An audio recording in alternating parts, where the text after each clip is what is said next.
It is 10:36 Pacific time here in Los Angeles, where the Lakers are waiting patiently or impatiently on the decision of one Dan Hurley, who at the 11th hour, depending on who you read, was approached by the Lakers with a massive offer that was impressive and compelling and all of the things. Yet he left Los Angeles on Friday without signing a contract and said he'll take the weekend to think it over. This is coming on the heels of the pursuit of JJ Redick, which has been well documented and kind of weird. What the hell are the Lakers doing, Howard Beck? Oh, my God. I don't know. Sometimes I wonder if they know.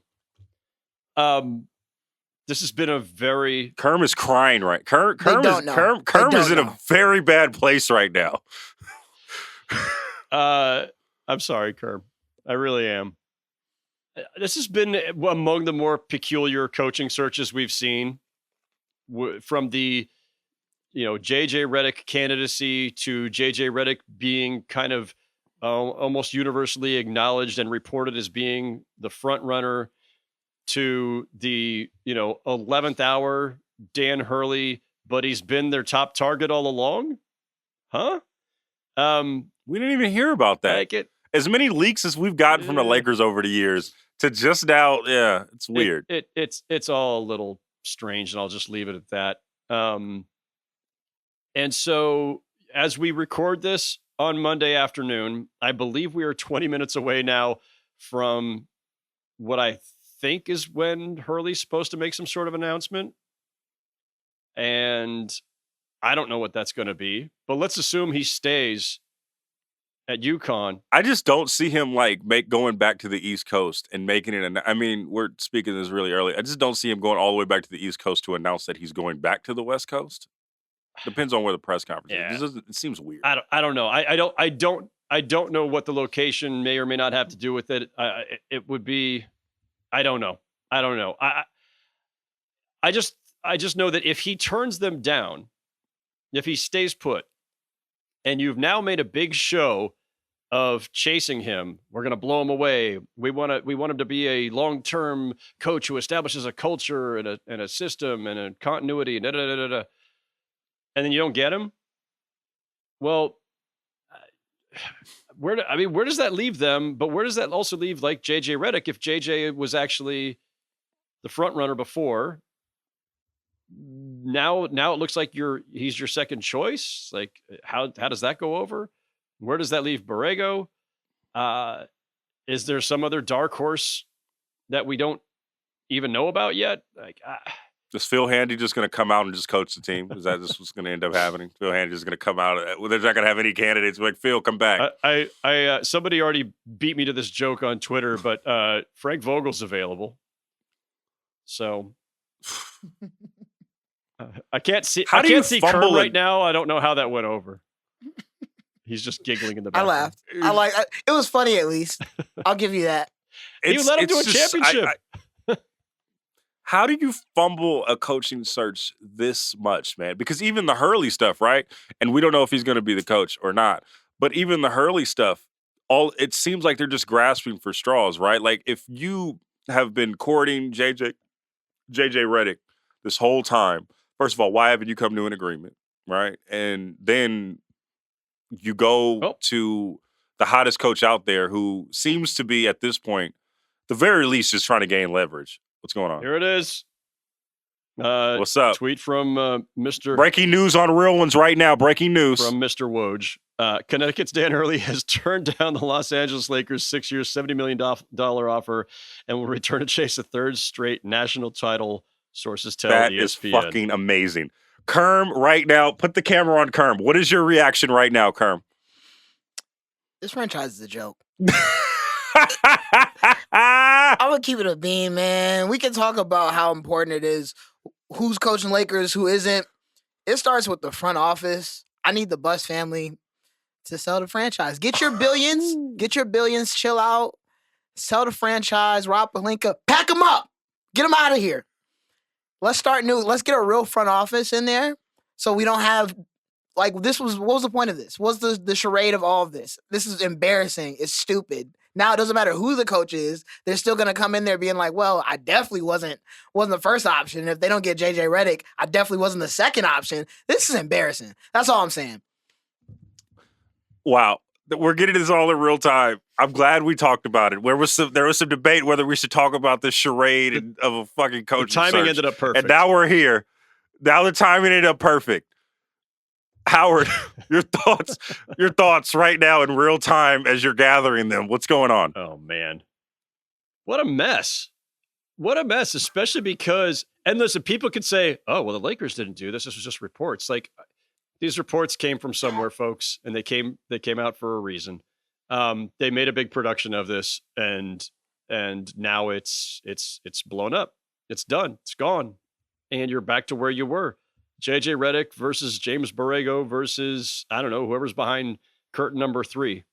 I don't know where this leaves them, but it does not. Here, part of the problem for the Lakers is that people understandably already kind of look at them askew as an organization. They've had a lot of fumbles the last several years, both with personnel, with coaching hires, with coaching firings. And when the process unfolds like this, it does not inspire confidence across the league, from fans, from media, from rival teams. Everybody looks at it and just shakes their head. It says, what the hell are they doing? And, you know, this has not moved the ball forward. If anything, I think this once again puts them in a bad light, where it looks like they're just kind of grasping at straws. And listen, this could all turn out fine. They could get a great coach. They could hire JJ, and he could turn out to be a great coach for all we know. It's impossible to tell. Trying to predict who will become a good coach, especially if they've never done it before, is an impossible task. Like we need to stop even trying to predict these things. Whether, there was always already the speculation about could Dan Hurley make the jump or not, college coaches to the NBA, blah, blah, blah. We don't know. Sometimes it works, sometimes it doesn't. Sometimes a guy has the exact right resume and it still doesn't work. I just think that sitting here on June 10th with the Lakers still not knowing who their head coach is and going into, whatever next season is. Is it the last season of LeBron's career? Next to last? None of this is good. Whoever is the coach right now will go into it clearly knowing that they weren't the number 1 pick. Yeah. And that makes them a lame duck. And whoever gets this job, do they even make it to March, right? Depending on how the season goes. It's going to be really tough. And if you're JJ Redick, it's hard to come back. It's hard to come back into whatever the negotiations was, and I'm sure that'll come out in due time, and how this kind of unfolded. But it's going to be, if it's JJ, right? I don't know if it's Borrego. It doesn't seem like it will be him. It seemed like it was an either or with Dan Hurley or JJ. But if it's JJ indeed, he's going to go into a locker room that knows that he's compromised. And then add that on top of the fact that he's going to have the internal questioning of if this team really wants me. Because the fact of the matter is, they clearly at the 11th hour saw something in you or didn't see something in you to go elsewhere and offer somebody else a massive offer. You said 6 years, $70 million? Was that what it was? Something like that, yeah. You clearly somebody else, that this team that you want to go work for wants somebody else. And you're going to have to think about that every time you make a mistake. And there's fans that are with a big microphone like Kerm and Jomi and all these people that are going to be on your head. And then you have the LeBron element on top of that.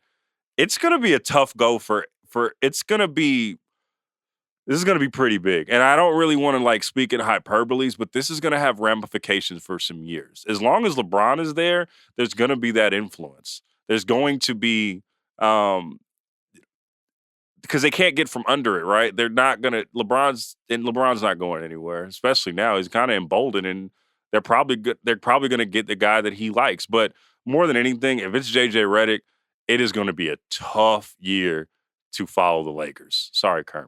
But it's going to be tough.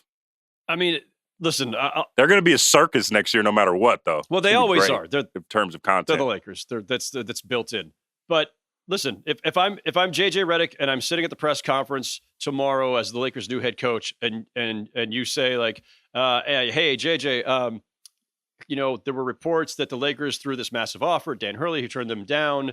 How are you feeling about stepping into this, knowing that you were not necessarily the first choice? It's like a very easy one to answer. It's very like everybody has an ego, and I'm not saying this doesn't matter at all for PR purposes or just impression purposes, right? And I get everything you're saying, but this is a very easy answer. If you're JJ Redick, listen, Dan Hurley's won back-to-back national championships and has been coaching his whole life. I have not coached yet. I think I'm going to be a great coach. I'm certain I'm going to be a great coach, but I don't begrudge the Lakers. It's no slight at me or anybody else. They considered that they would go and chase one of the best coaches in the country who's been doing this a long time and has won back-to-back titles. Like that's pretty simple. So you can get over that initial hurdle. The bottom line is still whether or not JJ's the right coach at the right time for this team. And what does his staff look like? And can he find the right kind of assistants who can match or offset all of the things that he does not have yet, having not done this before. Like it's really important to put together a great staff. And one of the other problems with waiting too long in the cycle to hire a head coach is that sometimes great assistant coaches get yanked off the market too. Yeah. And you might miss the opportunity to get guys who would make a great staff. Yeah, it's just gonna be a tough go though, no matter what, man. Like and even if for any coach that's a first-time coach, this Lakers situation is a lot to ask. I mean, we just saw it with Darvin Ham, right? And the spotlight's gonna be on you. LeBron's only a year older. If you don't, and here's another thing with JJ, if this goes bad fast, the internet is gonna go crazy. Like it's gonna be ridiculous. Like all the old clips are coming up. There's gonna be. It's just JR said don't do it, so I'm gonna believe JR. This is not the right move, man. Like JJ, I get it. It's probably the ego trip that he wants to be the Lakers coach and all these things. But a better situation to get what you want as a coach is not the Lakers situation. But there it goes. Sorry, Kerm. Is Kerm okay? I can't see him.